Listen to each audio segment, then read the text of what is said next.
ও হুজুর, ও হুজুর, খারান খারান খারান। আসসালামু আলাইকুম ওয়া রাহমাতুল্লাহ। ওয়ালাইকুম আসসালাম। হুজুর, আমার আব্বার জন্য একটু মসজিদে বইয়া খাস দিলে দোয়া করছেন দেখি।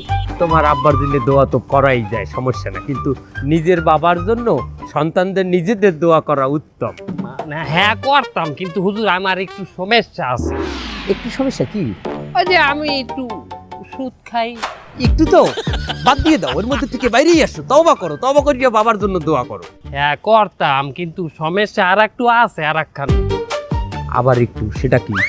আমি যেখানে চাকরি করি না, হ্যাঁ না, আমি আবার একটু ঘুষ খাই। আচ্ছা বাইরেই আসো, ওখান থেকে তওবা করিয়ে তারপর বাবা মার জন্য দোয়া করো। সব জায়গায় দিয়ে বাইরে এলো হুজুর, আর একটা সমস্যা আছে, ও জায়গায় দিয়ে বাইরে যাবে না। কি সেটা? চাচা তো ভাই আছে না, হ্যাঁ, এর একটু জমি খাইয়ে দে চালাম। মানে হক নষ্ট করছো? কতটা জমি খাইছো? এই একটু আইল ঠেলা দিছি আর কি। ও, একটু আইল ঠালছো? কত? আর এই 1.5 বিঘার নাম দিছি। 1.5 বিঘা? সমস্যা আর একটু আছে।